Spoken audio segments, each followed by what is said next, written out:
Petrol diesel rate ಮತ್ತೆ ಜಾಸ್ತಿ. 90 ಪೈಸೆ petrol, 90 ಪೈಸೆ diesel ಜಾಸ್ತಿ ಆಯಿತು. ಪರಿಸ್ಥಿತಿ ಹಿಂಗೆ ಮುಂದುವರೆದ್ರೆ ಮೊದಲನೆಯ ಸಲ ಬೆಲೆ ಜಾಸ್ತಿ ಆಗೋದಕ್ಕಿಂತಲೂ ಮೊದಲೇ ಹೇಳಿದ್ದೆ ನಾನು, 10 ರಿಂದ 15 ರೂಪಾಯಿ ತನಕ ಜಾಸ್ತಿ ಆದರೂ ಏನು ಆಶ್ಚರ್ಯ ಪಡಬೇಡಿ ಅಂತ. 5 ರೂಪಾಯಿ ಜಾಸ್ತಿ ಆಗಿದೆ ಈಗ ಟೋಟಲ್ 10 ದಿನಗಳಲ್ಲಿ. 10 ದಿನಗಳ ಹಿಂದೆ ಮೇ 15ನೇ ತಾರೀಕು 3 ರೂಪಾಯಿ ಜಾಸ್ತಿ ಆಯಿತು. ಬೆಲೆ 3 ರೂಪಾಯಿ ಜಾಸ್ತಿ ಆದರೆ ಸ್ಟೇಟ್ ಗೌರ್ಮೆಂಟ್ ಹಾಕುವ watt, transportation cost, dealer commission ಎಲ್ಲ ಸೇರಿ ಇನ್ನೊಂದು ಸ್ವಲ್ಪ ಜಾಸ್ತಿ ಆಗುತ್ತೆ.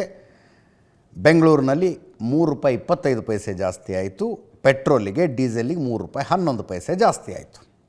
ಮೇ 15ಕ್ಕಿದು. ಮೇ 19ಕ್ಕೆ ಮತ್ತೆ ಬೆಲೆ ಏರಿಕೆ ಆಯಿತು, 90 ಪೈಸೆ 90 ಪೈಸೆ. ಉಳಿದೆಲ್ಲ ಲೆಕ್ಕಾಚಾರದಲ್ಲಿ 99 ಪೈಸೆ ಪೆಟ್ರೋಲ್ ಜಾಸ್ತಿ ಆಯಿತು, 94 ಪೈಸೆ ಡೀಸೆಲ್ ರೇಟ್ ಜಾಸ್ತಿ ಆಯಿತು. ಇವತ್ತು ಮತ್ತೆ 90 ಪೈಸೆ 90 ಪೈಸೆ ಪೆಟ್ರೋಲು ಡೀಸೆಲ್ ಬೆಲೆ ಏರಿಕೆ, 108 ರೂಪಾಯಿ 10 ಪೈಸೆ ಪೆಟ್ರೋಲ್ ರೇಟ್ ಬೆಂಗಳೂರಿನಲ್ಲಿ, 95 ರೂಪಾಯಿ 98 ಪೈಸೆ ಡೀಸೆಲ್ ರೇಟು. ಬರೀ ಪೆಟ್ರೋಲು ಡೀಸೆಲ್ ಅಲ್ಲ, CNG ಕೂಡ ಜಾಸ್ತಿ ಆಯಿತು. ಇದು 2ನೇ ಸಲ 10 ದಿನಗಳಲ್ಲಿ 2 ರೂಪಾಯಿ ಮತ್ತೆ ಜಾಸ್ತಿ ಆಯಿತು. ನೆನ್ನೆ 93 ರೂಪಾಯಿ ಇತ್ತು, ಇವತ್ತು 95 ರೂಪಾಯಿ ಪ್ರತಿ ಕೆಜಿಗೆ. ಬೇರೆ ಬೇರೆ ಮಹಾನಗರಗಳ ಬೆಲೆಗಳು ಇದ್ದಾವೆ, ನಮಗೇನಷ್ಟು ರಿಲೆವೆಂಟ್ ಅಲ್ಲ. ಕಾಂಗ್ರೆಸ್ಸು BJP ನಾಯಕರುಗಳ ಬಗ್ಗೆ ಮಧ್ಯೆ ಮಾತಿನ ಜಟಾಪಟಿ ಆಯಿತು.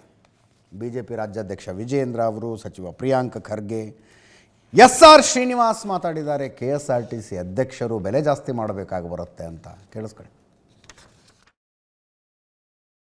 ಆದರೆ ಇವತ್ತು ಮಾನ್ಯ ಮುಖ್ಯಮಂತ್ರಿಗಳು ಪೆಟ್ರೋಲ್ ಮತ್ತು ಡೀಸೆಲ್ ಮೇಲೆ ಹಾಕಿರ್ತಕ್ಕಂಥ ತೆರಿಗೆಯನ್ನು ಇಳಿಸುವಂತ ಕೆಲಸ ಮಾಡಬೇಕು ಅಂತೇಳಿ ರಾಜ್ಯದ ಜನತೆ ಪರವಾಗಿ ತಮ್ಮ ಮೂಲಕ ನಾನು ಆಗ್ರಹವನ್ನ ಮಾಡ್ತಾ ಇದ್ದೇನೆ.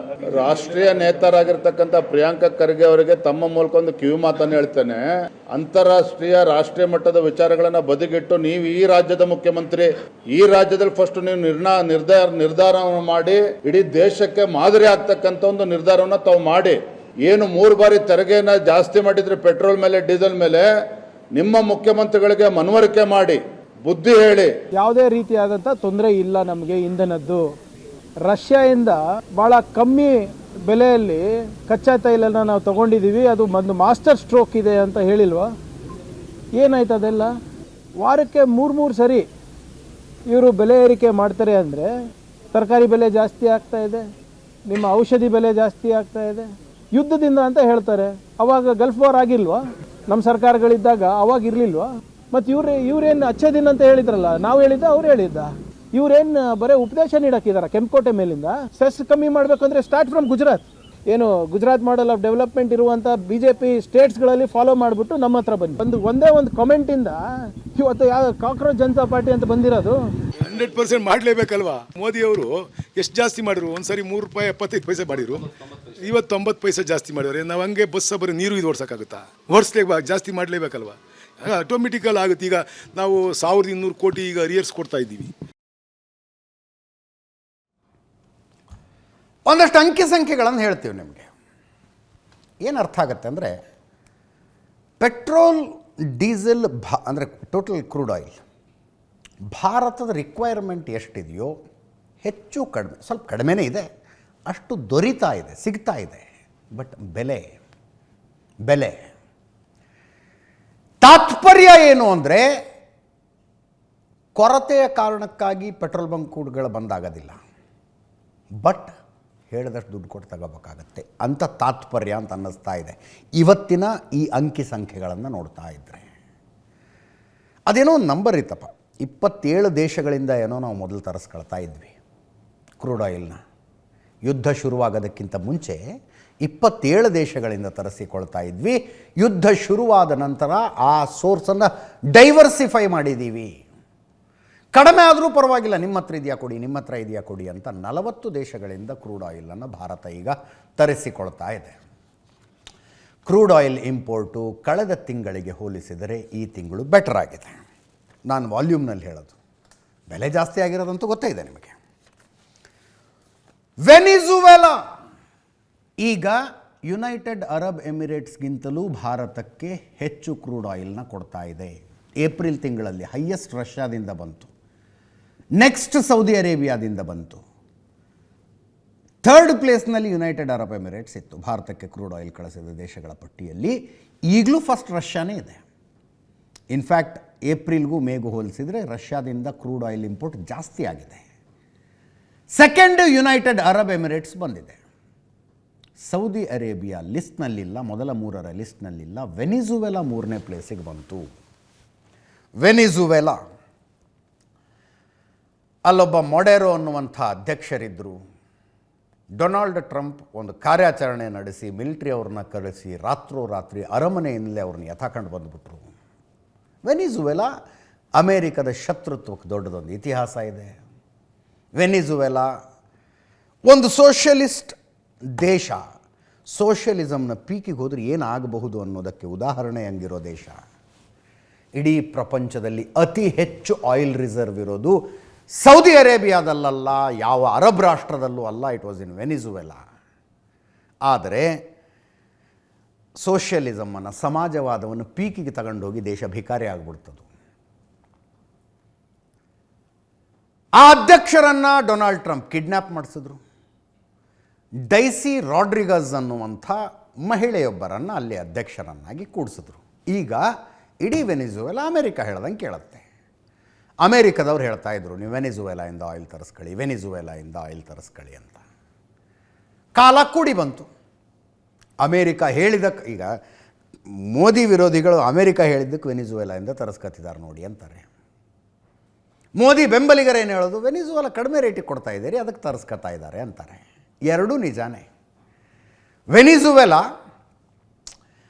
ಈಗ ಅರಬ್ ರಾಷ್ಟ್ರಗಳಿಂದ ಹಾರ್ಮುಜ್ ಜಲಸಂಧಿಯನ್ನು ದಾಟಿಕೊಂಡು ಭಾರತದ ಹತ್ತಿರದ ಬಂದರನ್ನು ತಲುಪೋದಕ್ಕೆ ಒಂದು ತೈಲ ಟ್ಯಾಂಕರಿಗೆ 3ರಿಂದ 4 ದಿವಸ ಸಾಕಾಗಿತ್ತು. 3ರಿಂದ 4 ದಿವಸ ಅಷ್ಟೇ. ವೆನಿಜುವೆಲಾಯಿಂದ ಬರಬೇಕು ಅಂದರೆ ಮಿನಿಮಮ್ 15 ದಿವಸ ಬೇಕು. 15ರಿಂದ 25 ದಿವಸ ನಿಯರೆಸ್ಟ್ ರೂಟು 15,000 ಕಿಲೋಮೀಟರ್ ಆಗುತ್ತೆ. ಮಾರ್ಗ 1 ಅಂತ ತೋರಿಸ್ತಾ ಇದ್ದೀವಿ ನೋಡಿ ಅಲ್ಲಿ. ವೆನಿಜುವೆಲಾ ಅಮೇರಿಕದ ಮೇಲ್ಗಡೆ ಇದೆ. ಅಲ್ಲಿಂದ ಹೊರಟು ಮೆಡಿಟರೇನಿಯನ್ ಸಮುದ್ರವನ್ನು ಸೇರಿ ಸುಯೇಜ್ ಕಾಲುವೆಯನ್ನು ದಾಟಿಕೊಂಡು ಕೆಂಪು ಸಮುದ್ರವನ್ನು ಪ್ರವೇಶ ಮಾಡಿ ಬಾಲ್ ಅಲ್ ಅಬ್ದೇದ್ ಅನ್ನುವ ಹಾರ್ಮುಜ್ನಂಥದ್ದೇ ಇನ್ನೊಂದು ಜಲಸಂಧಿ ಸಿಗುತ್ತೆ. ಆ ಬಾಲ್ ಅಲ್ ಅಬ್ದೇದ್ ಯಮನ್ ಕೆಳಗಡೆ ಬರುತ್ತದು. ಅದನ್ನು ದಾಟಿಕೊಂಡು ಸೌದಿ ಅರೇಬಿಯಾಗೆ ಬಂದು ಗುಜರಾತಿನ ಒಂದು ಬಂದರಿಗೆ ಬಂದು ತಲುಪೋದಕ್ಕೆ 25 ದಿವಸ ಆನ್ ಆನ್ ಆ್ಯಾವ್ರೇಜ್ ಬೇಕು. 15,000 ಕಿಲೋಮೀಟರ್ಗಳ ಪ್ರಯಾಣ. ಈ ರೂಟ್ ಬೇಡಪ್ಪ, ನಾವು ಕೇಪ್ ಆಫ್ ಗುಡ್ ಹೋಪ್ ದಾಟ್ಕೊಂಡು ಆಫ್ರಿಕಾನ ಸುತ್ತಾಕಿ ಕಂಡು ಬರ್ತೀವಿ ಅಂದರೆ 40 ದಿನಗಳ ತನಕ ಬೇಕಾಗತ್ತೆ ಒಂದು ಹಡಗು ಬರೋದಕ್ಕೆ. ಸಹಜವಾಗಿ ಹಾರ್ಮುಜ್ ಜಲಸಂಧಿಯನ್ನು ದಾಟಿಕೊಂಡು ಬರುವ ರೂಟಿಗೆ ಕಂಪೇರ್ ಮಾಡಿದ್ರೆ ಇಲ್ಲಿ ದಿನಗಳ ಜಾಸ್ತಿ, ಕಿಲೋಮೀಟರ್ ಜಾಸ್ತಿ ಮತ್ತು ಟ್ರಾನ್ಸ್ಪೋರ್ಟೇಷನ್ ಕಾಸ್ಟ್ ಜಾಸ್ತಿ ಆಗುತ್ತೆ. ಆದರೆ ನೋಡಿ ಪರಿಸ್ಥಿತಿ ಹೆಂಗಿದೆ. ಹಾರ್ಮುಜ್ ಜಲಸಂಧಿಯನ್ನು ದಾಟ್ಕೊಂಡು 3 ದಿವಸದಲ್ಲಿ ಬರ್ಬೋದು, ಬಟ್ ಹಡಗು ದಾಟ ಗ್ಯಾರಂಟಿನೇ ಇಲ್ವಲ್ಲ ಅಲ್ಲಿ. ಈ IRGC ಅವ್ರು ಯಾವಾಗ ಏನು ಮಾಡ್ತಾರೆ ಹೇಳೋದಕ್ಕೆ ಬರೋದಿಲ್ಲ. ನಮಗೆ ರಿಕ್ವೈರ್ಮೆಂಟ್ ಇದೆ ಪರ್ ಡೇ 5.5ರಿಂದ 6 lakh million barrel crude oil ಬೇಕು ಭಾರತಕ್ಕೆ.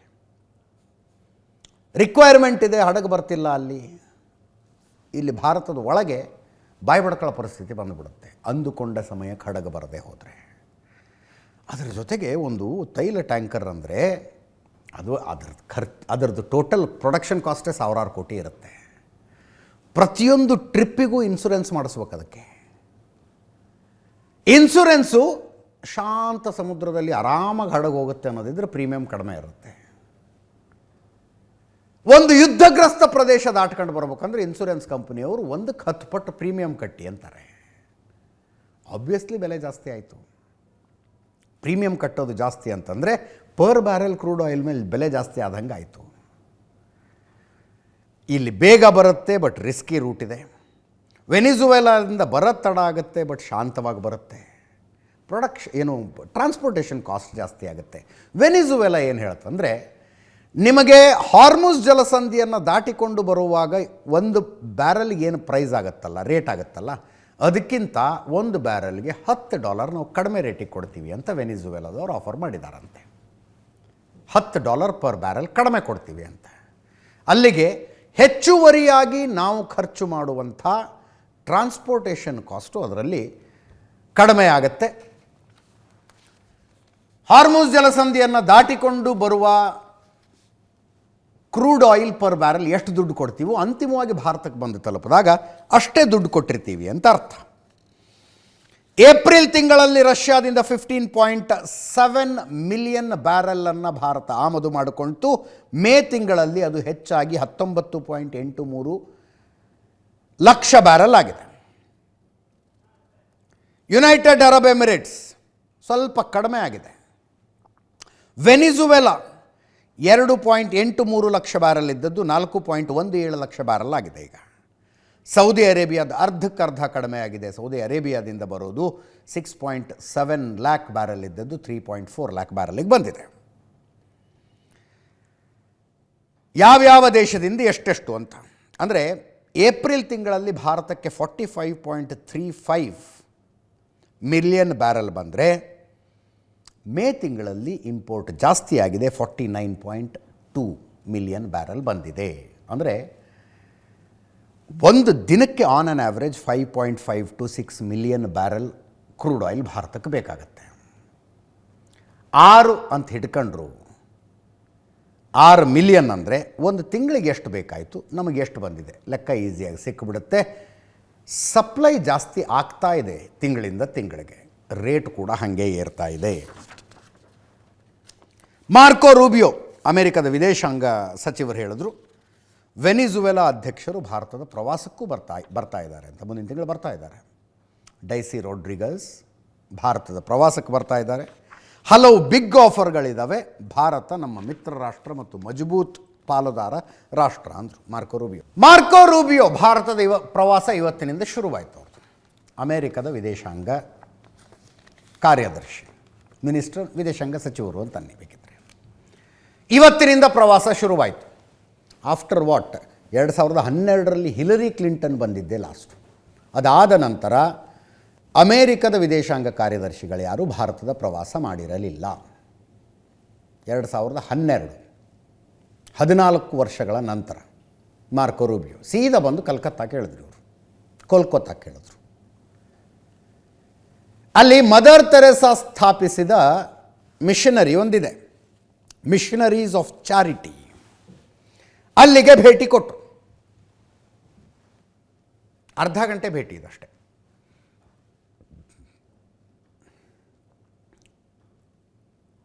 ಒಂಬತ್ತುವರೆಗೇನೋ ಬೆಳಗ್ಗೆ 9:10 ಬಂದರು. 9:00 ಮಿಷನರೀಸ್ ಆಫ್ ಚಾರಿಟಿಗೆ ಹೋದರು. 10 ಗಂಟೆಗೆ ವಾಪಸ್ ಏರ್ಪೋರ್ಟಿಗೆ ಬಂದು ಫ್ಲೈಟ್ ಹತ್ತಿದ್ರು ಡೆಲ್ಲಿಗೆ. ಟೋಟಲ್ ಟೈಮ್ ಇಲ್ಲಿ ಸ್ಪೆಂಡ್ ಮಾಡಿದ್ದು ಅರ್ಧ ಗಂಟೆ. 11:10 ಡೆಲ್ಲಿಗೆ ಬಂದು ಇಳಿದ್ರು. ಸಂಜೆ 4 ಗಂಟೆಗೆ ಪ್ರಧಾನಿ ನರೇಂದ್ರ ಮೋದಿ ಅವರನ್ನು ಸೇವಾ ತೀರ್ಥದಲ್ಲಿ ಭೇಟಿಯಾದರು. ಮಾರ್ಕೋ ರೂಬಿಯೋ ನರೇಂದ್ರ ಮೋದಿ ಭೇಟಿ ಸಂಜೆ 4 ಗಂಟೆಗೆ. ಬೆಳಗ್ಗೆ 9:10 ಕೋಲ್ಕತ್ತಾಕ್ಕೆ ಬಂದಿಳಿದಾಗ ಭಾರತದಲ್ಲಿ ಅಮೆರಿಕದ ರಾಯಭಾರಿ ಸರ್ಗಿಯೋ ಗೋರ್ ಅವರನ್ನು ಸ್ವಾಗತಿಸಿದರು. ಭಾರತದ ವಿದೇಶಾಂಗ ಇಲಾಖೆ ಅಧಿಕಾರಿಗಳಿದ್ದರು. ಗಮನಿಸಬೇಕಾಗಿರೋದು, ಯಾವ ಸೆಂಟ್ರಲ್ ಮಿನಿಸ್ಟ್ರು ಹೋಗಲಿಲ್ಲ ಅಲ್ಲಿ. ಪ್ರಧಾನಮಂತ್ರಿಗಳು ಬಿಡಿ, ಸೆಂಟ್ರಲ್ ಮಿನಿಸ್ಟರ್ಗಳೇ ಹೋಗಲಿಲ್ಲ ಮಾರ್ಕೋ ರೂಬಿಯೋ ಅವರನ್ನು ಸ್ವಾಗತಿಸುವುದಕ್ಕೆ. ವಿದೇಶಾಂಗ ವ್ಯವಹಾರಗಳಲ್ಲಿ ಇಂಥ ಸಟಲ್ ಮೆಸೇಜಿಂಗ್ಗಳು ಇರ್ತವೆ.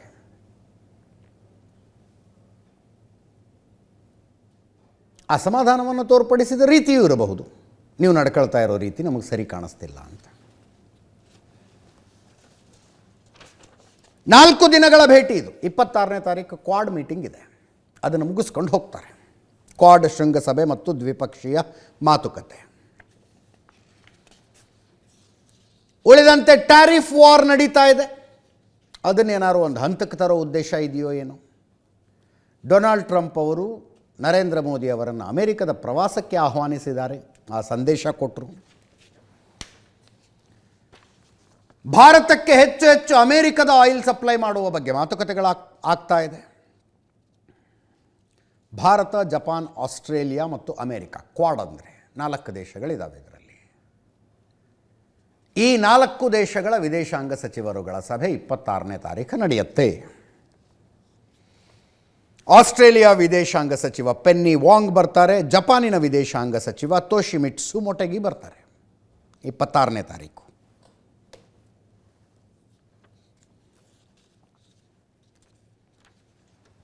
ಇತ್ತೀಚೆಗೆ ಡೊನಾಲ್ಡ್ ಟ್ರಂಪ್ ಚೀನಾಕ್ಕೆ ಭೇಟಿ ಕೊಟ್ಟರಲ್ಲ, ಅದೊಂದು ರೀತಿ ರೀಜನಲ್ ಇಂಬ್ಯಾಲೆನ್ಸ್ ಆದಂಗೆ. ಅದು ಚೀನಾ ಅಮೇರಿಕ ಮತ್ತೆ ಹತ್ತಿರವಾಗ್ತಾ ಇರುವುದು, ಅದನ್ನೇನೋ ಇವರು ಬ್ಯಾಲೆನ್ಸ್ ಮಾಡ್ತಾರೆ, ಅದು ಹಂಗಲ್ಲ ಹಿಂಗೆ ಅಂತೇನೋ ಮಾತುಕತೆ ಆಗುತ್ತೆ ಅಂತ ಚರ್ಚೆ ಇದೆ. ಅಮೆರಿಕದ ರಾಯಭಾರಿ ಭಾರತದಲ್ಲಿ ಸರ್ಗಿಯೋ ಗೋರ್ ಟ್ವೀಟ್ ಮಾಡಿದ್ದಾರೆ. ಪ್ರಧಾನಿ ಮೋದಿ ಅವರೊಂದಿಗಿನ ಮಾರ್ಕೊ ರೂಬಿಯೋ ಸಭೆ ಅಮೆರಿಕ ಭಾರತ ಸಹಕಾರ ಗಾಢವಾಗಿಸುವ ಮಾರ್ಗಗಳ ಬಗ್ಗೆ ಚರ್ಚೆಯಾಯಿತು. ಭದ್ರತೆ, ವ್ಯಾಪಾರ ಮತ್ತು ನಿರ್ಣಾಯಕ ತಂತ್ರಜ್ಞಾನಗಳ ಬಗ್ಗೆ ಚರ್ಚೆಗಳಾದವು. ನಮ್ಮ ಎರಡೂ ರಾಷ್ಟ್ರಗಳನ್ನು ಬಲಪಡಿಸುವ ಬಗ್ಗೆ ಚರ್ಚೆ ಮಾಡಿದ್ದೇವೆ. ಇಂಡೋ ಪೆಸಿಫಿಕ್ ಮುನ್ನಡೆಸಲು ಅಮೆರಿಕ ಪ್ರಮುಖ ಪಾಲುದಾರ. ಅಧ್ಯಕ್ಷ ಡೊನಾಲ್ಡ್ ಟ್ರಂಪ್ ಪರವಾಗಿ ಕಾರ್ಯದರ್ಶಿ ಮಾರ್ಕೊ ರೂಬಿಯೋ ಪ್ರಧಾನಿ ಮೋದಿ ಅವರನ್ನು ಶ್ವೇತಭವನಕ್ಕೆ ಭೇಟಿ ನೀಡಲು ಆಹ್ವಾನಿಸಿದರು. ಸರ್ಗಿಯೋ ಗೋರ್ ಟ್ವೀಟ್ ಮಾಡಿದ್ದಾರೆ. ಪ್ರಧಾನಿ ನರೇಂದ್ರ ಮೋದಿ ಅವರದ್ದು ಟ್ವೀಟ್ ಇದೆ. ಅಮೆರಿಕದ ಮಾರ್ಕೊ ರೂಬಿಯೋರನ್ನು ಸ್ವಾಗತಿಸಲು ಸಂತೋಷವಾಯಿತು. ಭಾರತ ಅಮೆರಿಕ ಸಮಗ್ರ ಜಾಗತಿಕ ಕಾರ್ಯತಂತ್ರದ ಸಹಭಾಗಿತ್ವದಲ್ಲಿ ನಿರಂತರ ಪ್ರಗತಿ, ಜಾಗತಿಕ ಶಾಂತಿ ಮತ್ತು ಭದ್ರತೆ ಕುರಿತು ಚರ್ಚಿಸಿದ್ದೇವೆ. ಭಾರತ ಅಮೆರಿಕ ನಿಕಟವಾಗಿ ಕೆಲಸ ಮಾಡುವುದನ್ನು ಮುಂದುವರಿಸುತ್ತವೆ ಅಂತ ಪ್ರಧಾನಿ ನರೇಂದ್ರ ಮೋದಿ ಅವರ ಟ್ವೀಟ್ ಆಗಿತ್ತು. ದಿಲ್ಲಿಯಲ್ಲಿ ಅಮೆರಿಕ ರಾಯಭಾರ ಕಚೇರಿಯ ಅನೆಕ್ಸ್ ಕಟ್ಟಡವನ್ನು ಇವತ್ತು ಮಾರ್ಕೊ ರೂಬಿಯೋ ಉದ್ಘಾಟನೆ ಮಾಡಿದ್ರು. ಮತ್ತೊಂದು ಇಂಟರ್ನ್ಯಾಷನಲ್ ಸುದ್ದಿಯೊಂದಿಗೆ ನ್ಯೂಸ್ ಅವರ್ನ 2ನೇ ಭಾಗವನ್ನು ಶುರು ಮಾಡೋಣ. ಟರ್ಕಿ ಪೊಲೀಸರು ಒಬ್ಬನನ್ನು ಅರೆಸ್ಟ್ ಮಾಡಿದ್ರು ಭಯೋತ್ಪಾದನೆ ಆರೋಪದ ಮೇಲೆ. ಭಯೋತ್ಪಾದನೆ ಅಂದರೆ ಟರ್ಕಿಲೇನೋ ಮಾಡಿದ್ದ ಈತ ಅಂತಲ್ಲ, ಏನೇನೋ ಮಾಡಿದಾನ, ಆ ಮಾತು ಬೇರೆ. ಬಟ್ ಅರೆಸ್ಟ್ ಆಗಿದ್ದು ಅಮೇರಿಕಕ್ಕೆ ಹೋಗಿ ಡೊನಾಲ್ಡ್ ಟ್ರಂಪ್, ಅಮೇರಿಕದ ಅಧ್ಯಕ್ಷ ಡೊನಾಲ್ಡ್ ಟ್ರಂಪ್ ಮಗಳು ಇವಾಂಕಾ ಟ್ರಂಪ್ಳನ್ನು ಮರ್ಡರ್ ಮಾಡಬೇಕು ಅಂತ ಸ್ಕೆಚ್ ಹಾಕ್ತಾ ಇದ್ದ ಆರೋಪದ ಮೇಲೆ ಮೊಹಮ್ಮದ್ ಬಕೀರ್ ಅಲ್ ಸಾದಿಯನ್ನು ಟರ್ಕಿಯಲ್ಲಿ ಅರೆಸ್ಟ್ ಮಾಡಿದ್ದಾರೆ. ಮೊಹಮ್ಮದ್ ಬಕೀರ್ ಅಲ್ ಸಾದಿ ಈತನ ಹೆಸರು. ಇವನ ಹತ್ರ ವಶಪಡಿಸಿಕೊಂಡ ವಸ್ತುಗಳ ಪೈಕಿ ಇವಾಂಕಾ ಟ್ರಂಪ್ ಮನೆಯ ಫ್ಲೋರ್ ಪ್ಲ್ಯಾನ್ ಇದೆಯಂತೆ. ಫ್ಲೋರ್ ಪ್ಲ್ಯಾನ್ ಅರೆಸ್ಟ್ ಮಾಡಿ ಸೀದಾ ಅಮೆರಿಕದ ವಶಕ್ಕೆ ಈತನನ್ನು ಕೊಟ್ಟಿದ್ದಾರೆ. ಡೊನಾಲ್ಡ್ ಟ್ರಂಪ್ ಮಗಳು ಇವಾಂಕಾ. ಈತ ಮೂಲತಃ ಇರಾಕ್ನವನು. ಮೊಹಮ್ಮದ್ ಬಕೀರ್ ಅಲ್ ಸಾದಿ ಇರಾಕ್ನವನು. ಆದರೆ ಇವನಿಗೆ ಇರಾನ್ ಟ್ರೈನಿಂಗ್ ಕೊಟ್ಟಿದೆ, ಇರಾನ್ನ IRGC ಟ್ರೈನಿಂಗ್ ಕೊಟ್ಟಿದೆ ಅಂತ ಸುದ್ದಿ. ಕಾರಣ ಏನು? ಇವಾಂಕಾಳನ್ನು ಮರ್ಡರ್ ಮಾಡೋದಕ್ಕೆ. ಸುಲೇಮಾನಿ ಹತ್ಯೆ. ಅಮೇರಿಕ ಇರಾನಿನ ಮಿಲಿಟರಿ ಚೀಫ್ ಸುಲೇಮಾನಿಯನ್ನು ಹೊಡೆದು ಹಾಕ್ತು ಡೊನಾಲ್ಡ್ ಟ್ರಂಪ್ರ ಮೊದಲನೇ ಅವಧಿಯಲ್ಲಿ 2020ರಲ್ಲಿ. ಸುಲೇಮಾನಿ ಫ್ಲೈಟ್ನಲ್ಲಿ ತೆಹರಾನ್ನಿಂದ ಬಾಗ್ದಾದಿಗೆ ಬಂದಿಳಿದು ಬಾಗ್ದಾದ್ನಲ್ಲಿ ಬಿಗಿ ಭದ್ರತೆಯ ಕಾನ್ವಾಯ್ ನಡುವೆ ಹೋಗ್ತಾ ಇದ್ದಾಗ, ಅಂದರೆ ಮುಂದೊಂದು 8-10 ಕಾರು, ಹಿಂದೊಂದು 8-10 ಕಾರು, ಮಧ್ಯದಲ್ಲಿ ಸುಲೇಮಾನಿ ಕಾರಿತ್ತು. ಅಮೇರಿಕಾದ ಡ್ರೋನ್ಗಳು ನಡೆಸಿದ ಪ್ರಿಸಿಷನ್ ಅಟ್ಯಾಕ್ ಹೆಂಗಿತ್ತು ಅಂದರೆ ಕರೆಕ್ಟಾಗಿ ಅದೇ ಕಾರಿಗೆ, ಸುಲೇಮಾನಿ ಇದ್ದ ಕಾರನ್ನೇ ಹೊಡೆದರು.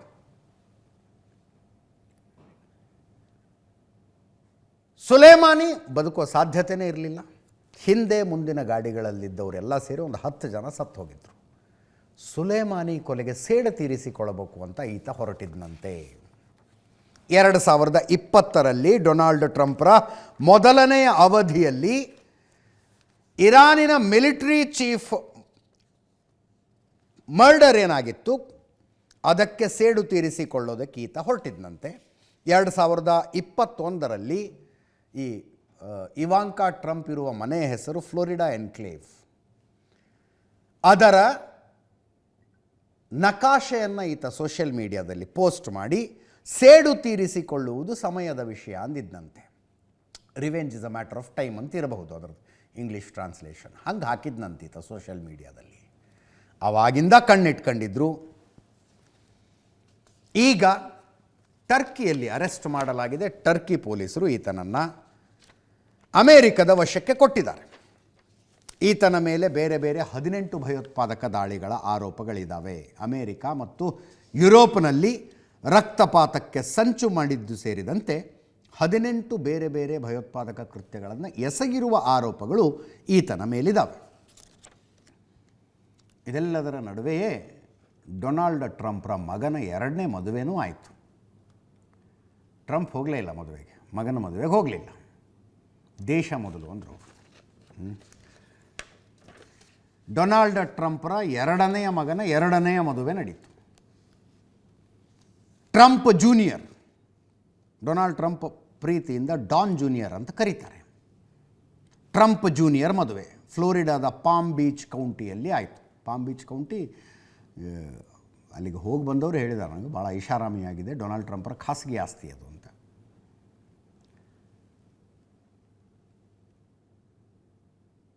ಡೊನಾಲ್ಡ್ ಟ್ರಂಪ್ ಹೋಗಲಿಲ್ಲ ಮದುವೆಗೆ. 48 ವರ್ಷ ಟ್ರಂಪ್ ಜೂನಿಯರ್ಗೆ, ಇವಾಂಕಾ ಟ್ರಂಪ್ಗೆ 44, ಇವರಿಗೆ 48. ಬೆಟ್ಟಿನಾ ಆ್ಯಂಡರ್ಸನ್ ಅನ್ನುವ 39 ವರ್ಷದ ಮಹಿಳೆಯನ್ನು ಟ್ರಂಪ್ ಜೂನಿಯರ್ ಮದುವೆ ಆದದ್ದು. 1 ವರ್ಷ ಡೇಟಿಂಗ್ ಮಾಡಿ ಲಾಸ್ಟ್ ಇಯರ್ ಡಿಸೆಂಬರ್ನಲ್ಲಿ ಇವ್ರದ್ದು ಎಂಗೇಜ್ಮೆಂಟ್ ಆಗಿತ್ತಂತೆ. ಮೊದಲನೆಯ ಪತ್ನಿ ವೆನೆಸ್ಸಾ ಟ್ರಂಪ್ಗೆ 2018ರಲ್ಲಿ ಟ್ರಂಪ್ ಜೂನಿಯರ್ ಡಿವೋರ್ಸ್ ಕೊಟ್ಟಿದ್ದು. 5 ಜನ ಮಕ್ಕಳಿದ್ರು ಮೊದಲನೇ ಹೆಂಡತಿಗೆ. ಈಗ 2ನೆಯ ಮದುವೆ. ಟ್ರಂಪ್ ಟ್ವೀಟ್ ಮಾಡಿದ್ದಾರೆ, ನನ್ನ ಮಗ ಡಾನ್ ಜೂನಿಯರ್ ಟ್ರಂಪ್ ಕುಟುಂಬದ ಹೊಸ ಸದಸ್ಯನೊಂದಿಗೆ ಇರಬೇಕೆಂದು ನಾನು ತುಂಬ ಬಯಸಿದ್ರೂ ನನಗೆ ಮಗನ ಮದುವೆಗಿಂತ ದೇಶ ಮುಖ್ಯ ಆಗಿದೆ. ದೇಶದ ಮೇಲಿನ ಪ್ರೀತಿ ಮಗನ ಮದುವೆಗೂ ಹೋಗಲು ಆಗ್ತಿಲ್ಲ. ಶ್ವೇತಭವನದಲ್ಲಿ ಉಳಿಯುವುದು ಮುಖ್ಯ ಅಂತ ಭಾವಿಸ್ತೇನೆ. ಡಾನ್ ಜೂನಿಯರ್ ಮತ್ತು ಬೆಟ್ಟಿನಾ ಅವರಿಗೆ ಅಭಿನಂದನೆಗಳು ಅಂತ ಡೊನಾಲ್ಡ್ ಟ್ರಂಪ್ ಸೋಷಿಯಲ್ ಮೀಡಿಯಾದಲ್ಲಿ ಪೋಸ್ಟ್ ಮಾಡಿದ್ದಾರೆ. ಮುಂದಿನ ಸುದ್ದಿಗೆ ಹೋಗೋಣ. ಅಮೇರಿಕ ಮತ್ತು ಭಾರತಕ್ಕೆ ಎರಡಕ್ಕೂ ಸಂಬಂಧಿಸಿದ್ದು. ಅಮೇರಿಕದಲ್ಲಿ ಕೂತ್ಕೊಂಡೇ ಭಾರತದಲ್ಲಿ ಒಂದು ಹಲ್ಚಲ್ಲು ಚರ್ಚೆಯನ್ನು ಹುಟ್ಟು ಹಾಕಿರುವಂಥ ಕಾಕ್ರೋಚ್ ಜನತಾ ಪಾರ್ಟಿಗೆ ಸಂಬಂಧಿಸಿತ್ತು. ಇದಕ್ಕೆ ನನಗೆ ಬಿ ಜೆ ಪಿಯವರು ರೆಸ್ಪಾಂಡ್ ಮಾಡ್ತಾ ಇರುವ ರೀತಿ ಅತ್ಯಂತ ತಮಾಷೆ ಅನ್ನಿಸ್ತಾ ಇದೆ. ಕೇಂದ್ರ ಸರ್ಕಾರದ ರೆಸ್ಪಾನ್ಸು ಅಂತಲೇ ಅನ್ಕೊಳ್ಳಿ. ಕಾಕ್ರೋಚ್ ಜನತಾ ಪಾರ್ಟಿಯ ಟ್ವಿಟರ್ ಹ್ಯಾಂಡಲ್ ಭಾರತದಲ್ಲಿ ಬ್ಲಾಕ್ ಆಯಿತು. ಟ್ವಿಟರೇ ಅಥವಾ ಈಗಿನ ಎಕ್ಸ್ ಅವರೇ ಮುಂದೆ ಬಿದ್ದು ಮುಗಿಬಿದ್ದು ಅಯ್ಯೋ ಇದರಿಂದ ಏನೋ ಆಗಿಬಿಡುತ್ತೆ ಅಂತ ಬ್ಲಾಕ್ ಮಾಡ್ತಾರೆ. ಅದನ್ನು ಇಲ್ಲ, ಕೇಂದ್ರ ಸರ್ಕಾರದವ್ರು ಮಾಡಿಸಿರ್ತಾರೆ, ಅಂಡರ್ಸ್ಟ್ಯಾಂಡೇಬಲಿ. ಈಗ ಅವ್ರದ್ದು ವೆಬ್ಸೈಟು ಡೌನ್ ಆಗಿದೆಯಂತೆ. ವೆಬ್ಸೈಟ್ ಕೂಡ ಡೌನ್ ಆಗಿದೆಯಂತೆ. ಈಗ ಅಂದರೆ ಗೋಳಾಡುವುದಕ್ಕೆ ಏನೇನು ಬೇಕೋ ಮತ್ತು ಈ ಅನುಕಂಪ ಪಡೆಯೋದಕ್ಕೆ ಏನೇನು ಬೇಕೋ ಅದೆಲ್ಲವನ್ನೂ ಮಾಡಿ ಮಾಡಿ ಮಾಡಿ ಮಾಡಿ ಕೊಡ್ತಾ ಇರೋಂಗೆ ಅನ್ನಿಸ್ತಾ ಇಲ್ವಾ ನಿಮಗೆ? ಏನಾಗ್ತಿತ್ತು ರೀ ಟ್ವಿಟರ್ ಅಕೌಂಟ್ ಒಂದು ಆ್ಯಕ್ಟಿವ್ ಆಗಿದ್ದರೆ ಭಾರತದಲ್ಲಿ? 2 ಕೋಟಿ ದಾಟಿದ್ದಾರೆ ಫಾಲೋವರ್ಸ್. ಟ್ವಿಟರ್ ಅಕೌಂಟ್ಗೆ ಒಂದಷ್ಟು ಲಕ್ಷನೋ ಕೋಟಿನೋ ಆಗಿರ್ತಿದ್ರಪ್ಪ. ಆಗದೇನಿತ್ತು? ಅದನ್ನು ಬ್ಲಾಕ್ ಮಾಡಿಸೋದು, ವೆಬ್ಸೈಟ್ ಡೌನ್ ಮಾಡಿಸೋದು. ಅಭಿಜಿತ್ ದೀಪ್ಗೆ ಪೋಸ್ಟ್ ನೋಡಿ, ನೀವು ಖಾತೆ ಹ್ಯಾಕ್ ಮಾಡಬಹುದು, ತಡೆ ಹಿಡಿಯಬಹುದು, ನಮ್ಮ ಈ ಆಂದೋಲನವನ್ನು ಹ್ಯಾಕ್ ಮಾಡೋದಕ್ಕೆ ಸಾಧ್ಯ ಇಲ್ಲ. ಈ ನಿರಂಕುಶಾಧಿಕಾರದ ವಿರುದ್ಧ ನಾವು ಧ್ವನಿ ಎತ್ತುತ್ತಲೇ ಇರುತ್ತೇವೆ. ನಿಮ್ಮ ಪ್ರತಿಯೊಂದು ದಾಳಿಯೂ ಜಿರಳೆಗಳನ್ನು ಬಲಪಡಿಸುತ್ತದೆ. ಆಂದೋಲನ ಮುಂದಿನ ಹಂತಕ್ಕೆ ಕೊಂಡೊಯ್ಯಲು ನಾವು ಕೆಲಸ ಮಾಡ್ತೇವೆ. ಶೀಘ್ರದಲ್ಲೇ ಹೆಚ್ಚಿನದನ್ನು ಹಂಚಿಕೊಳ್ತೇವೆ. ಜಿರಳೆ ಎಂದಿಗೂ ಸಾಯುವುದಿಲ್ಲ ಅಂತ ಟ್ವೀಟ್ ಅಭಿಜಿತ್ ದೀಪ್ಗೆತ್ತು. ಸರ್ಕಾರ ನಮ್ಮ ಐಕಾನಿಕ್ ವೆಬ್ಸೈಟ್ ಬಂದ್ ಮಾಡಿದೆ. ವೆಬ್ಸೈಟ್ನಲ್ಲಿ 10 ಲಕ್ಷ ಜಿರಳೆಗಳ ಸಹಿ ಮಾಡಿರ್ತಾರೆ. ಧರ್ಮೇಂದ್ರ ಪ್ರಧಾನ್ ರಾಜೀನಾಮೆಗೆ 6 ಲಕ್ಷ ಜಿರಳೆಗಳ ಸಹಿ ಮಾಡಿದ್ವು. ಸರ್ವಾಧಿಕಾರಿ ನಡವಳಿಕೆ ಯುವಕರ ಕಣ್ಣು ತೆರೀತಾ ಇದೆ. ನಮ್ಮ ಏಕೈಕ ಅಪರಾಧ ಅಂದರೆ ಉತ್ತಮ ಭವಿಷ್ಯ ಬಯಸಿದ್ದೆವು. ನೀವು ನಮ್ಮನ್ನು ಅಷ್ಟು ಸುಲಭವಾಗಿ ತೊಡೆದು ಹಾಕಲು ಸಾಧ್ಯವಿಲ್ಲ.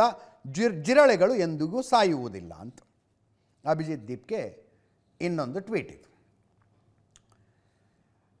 ಈ ಎಲ್ಲ ಬೆಳವಣಿಗೆಗಳನ್ನು ಕುತೂಹಲದಿಂದ ಗಮನಿಸ್ಬೇಕಪ್ಪ, ಕುತೂಹಲದಿಂದ. ನನಗೆ ಈಗಲೂ ಕ್ಯೂರಿಯಾಸಿಟಿ ಇರೋದು, ಈಗಲೂ ಅಥೆಂಟಿಕ್ ಮಾಹಿತಿ ಸಿಗದೇ ಇರೋದು, ಈ ಫಾಲೋವರ್ಗಳಿದ್ದಾರಲ್ಲ, ಕೋಟಿ ಕೋಟಿ ಫಾಲೋವರ್ಸ್, 2 ಕೋಟಿ ಚಿಲ್ಲರೆ, ಅವರು ಎಲ್ಲಿ ಅವರು ಅಂತ. ಅದಕ್ಕೆ ನಂಬಲರ್ಹವಾದಂಥ ಉತ್ತರ ಇನ್ನೂ ಸಿಗ್ತಾ ಇಲ್ಲ. ಅವರು ಎಲ್ಲಿಯವರು, ಯಾವ ವಯೋಮಾನದವರು, ಅವರ ಪೈಕಿ ಭಾರತೀಯರು ಎಷ್ಟಿದ್ದಾರೆ, ಭಾರತೀಯರ ಪೈಕಿ ಯಾವ್ಯಾವ ರಾಜ್ಯದವರು ಎಷ್ಟೆಷ್ಟಿದ್ದಾರೆ, ಇದೆಲ್ಲ ತಿಳಿದುಕೊಳ್ಳುವ ಕುತೂಹಲ ಇದೆ. ಅಥೆಂಟಿಕ್ ಮಾಹಿತಿ ಸಿಗ್ತಾ ಇಲ್ಲ. ಈ ವೆಬ್ಸೈಟ್ ಬಂದ್ ಮಾಡಿಸ್ದೆ, ಟ್ವಿಟರ್ ಬ್ಲಾಕ್ ಮಾಡಿಸ್ದೆ, ಆಗೋದೇನಿದೆ? ಮಂಡ್ಯದಲ್ಲೊಂದು ಪ್ರತಿಭಟನೆ ಹೊತ್ತು BJP ಕಾರ್ಯಕರ್ತರು ಒಂದು ಡಬ್ಬಿಗೆ ಹಾಕೊಂಡು ಒಂದಷ್ಟು ತಗೊಂಬಂದುಬಿಟ್ಟಿದ್ದಾರೆ ಜಿರಳೆಗಳನ್ನು. ನೋಡಿ ಇದನ್ನ.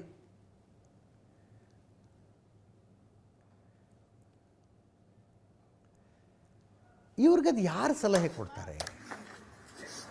ಇದೇನಾದ್ರು ಯಾರು ಪರ್ಮಿಷನ್ ತಗೊಂಡು ಅದ್ರ ಮೇಲೆ ಆಗತ್ತಾ? ಹಾಂ, ಗೊತ್ತಿಲ್ಲಪ್ಪ ನನಗೆ. ಅಂದರೆ ಈ ಎಲ್ಲ ಬೆಳವಣಿಗೆಗಳಿಂದ ನಾವು ವಿಚಲಿತರಾಗಿದ್ದೇವೆ ಅನ್ನುವುದನ್ನು ಸಾರಿ ಸಾರಿ ಹೇಳ್ತಾ ಇರೋ ಹಂಗಿದಾವೆ ಈ ಪ್ರತಿಭಟನೆಗಳು. ವಿಚಲಿತರಾಗಿದ್ದೇವೆ ಅಂತ ಕಳಕಳಿ ಪಡಬೇಕಾಗಿರೋದು ಅವಶ್ಯಕ, ಇಲ್ಲ ಅಂತ ಹೇಳೋದಿಲ್ಲ ನಾನು. ಯಾರು ಕಳಕಳಿ ಪಡಬೇಕು? ಎಲ್ಲ ರಾಜಕೀಯ ಪಕ್ಷಗಳು ಪಡಬೇಕು. ಎಲ್ಲ ರಾಜಕೀಯ ಪಕ್ಷಗಳು ಯೋಚನೆ ಮಾಡೋ ಹಂಗಿದೆ. ಇವತ್ತು ಸಂಜೆ 7ರಿಂದ 8 ಇದನ್ನೇ ಡಿಬೇಟ್ ಮಾಡಿದ್ವಿ ನಾವು. ಸಜಿತ್ ಅನ್ನುವಂಥ ಒಬ್ಬ ಯುವಕ ಬಂದಿದ್ದ. ಆತ ಹೇಳಿದ್ದು, ಅಸಮಾಧಾನಗೊಂಡಿರುವ ಭಾರತೀಯ ಜನರಿಗೆ ಕಾಂಗ್ರೆಸ್ಗಿಂತಲೂ ಕಾಕ್ರೋಚೇ ಇಂಪಾರ್ಟೆಂಟ್ ಅನ್ನಿಸ್ತಲ್ಲ, ಅದ್ರ ಬಗ್ಗೆ ಕಾಂಗ್ರೆಸ್ನವ್ರು ಏನು ಯೋಚನೆ ಮಾಡೋದಿಲ್ವಾ? ಅಂದರೆ ಒಂದು ಆಲ್ಟರ್ನೇಟಿವ್ ಈ ದೇಶಕ್ಕೆ ಬೇಕು, ಅನ್ಡೌಟೆಡ್ಲಿ ಬೇಕು ರೀ. 10 ಸಲ ನಾವೇ ಹೇಳಿದ್ದೀವಿ, ಗಟ್ಟಿಯಾದ ವಿರೋಧ ಪಕ್ಷ ಒಂದು ಬೇಕು, ಗಟ್ಟಿಯಾದ ವಿರೋಧ ಪಕ್ಷ ಒಂದು ಬೇಕು. ಪ್ರಜಾಪ್ರಭುತ್ವ ಎಷ್ಟು ಆರೋಗ್ಯಕರವಾಗಿದೆ ಅಂತ ನಿರ್ಧರಿಸೋದು ಗಟ್ಟಿಯಾದ ವಿರೋಧ ಪಕ್ಷ ಅಂತ. ಆ ವಿರೋಧ ಪಕ್ಷದ ಅನುಪಸ್ಥಿತಿ ಒಂದು ಆನ್ಲೈನ್ ಮೂವ್ಮೆಂಟನ್ನು ಹುಟ್ಟಾಕಲಿಲ್ವಾ? ಈಗ ಅಸಮಾಧಾನಗೊಂಡವರಿಗೆ ನಾವು ಕಾಂಗ್ರೆಸ್ಸನ್ನು ಬೆಂಬಲಿಸೋಣ ಅನ್ನಿಸ್ಲಿಲ್ಲ, ಕಮ್ಯುನಿಸ್ಟ್ ಪಕ್ಷ ಬೆಂಬಲಿಸೋಣ ಅನ್ನಿಸ್ಲಿಲ್ಲ, ಸಮಾಜವಾದಿ ಪಕ್ಷ ಬೆಂಬಲಿಸೋಣ, ಈ ವಿರೋಧ ಪಕ್ಷಗಳು ಇಷ್ಟಿದ್ವಲ್ಲ, ಆಮ್ ಆದ್ಮಿ ಪಕ್ಷ ಇದೆ, ಅದನ್ನು ಬೆಂಬಲಿಸೋಣ ಅನ್ನಿಸ್ಲಿಲ್ಲ. ಇದು ವಿರೋಧ ಪಕ್ಷಗಳಿಗೂ ಯೋಚನೆ ಮಾಡುವಂಥದ್ದು. ಅದರ ಜೊತೆಗೆ ವೈಯಕ್ತಿಕವಾಗಿ ನನಗೆ ಚಿಂತೆ ಅಂತಿರೋದು, ಜನ್ಸಿ ಪೀಳಿಗೆ ಇದೆಯಲ್ಲ, ಇದು ಆಲೋಚನೆ ಮಾಡುವಂಥ ರೀತಿ ಸ್ವಲ್ಪ ಚಿಂತೆ ಪಡುವಂಥದ್ದೇ. ಇವರಿಗೆ ನೋ ಅಂತ ಕೇಳಿಸಿಕೊಂಡು ಅಭ್ಯಾಸ ಇಲ್ಲದೇ ಇರುವಂಥ ಪೀಳಿಗೆ ಇದು. ನೋ ಅನ್ನೋ ಆನ್ಸರ್ ನೀವು ತಗೊಳ್ಳೋಕ್ಕೆ ಸಾಧ್ಯನೇ ಇಲ್ಲ. ಆ ರೀತಿಯಾದಂಥ ಪೀಳಿಗೆ. ಅಕ್ಕಪಕ್ಕದ ದೇಶಗಳಲ್ಲಿ ಏನೇನಾಯಿತು ಅಂತ ನೋಡಿದ್ದೀವಿ ನಾವು. ಬಾಂಗ್ಲಾದೇಶ, ಜನ್ಜಿ ದಂಗೆ, ಅದರ ಹಿಂದೆ ನೇರ ಕೈವಾಡ ಅಮೇರಿಕದ್ದಿತ್ತು. ಅಮೇರಿಕದ ನೇರ ಕೈವಾಡ.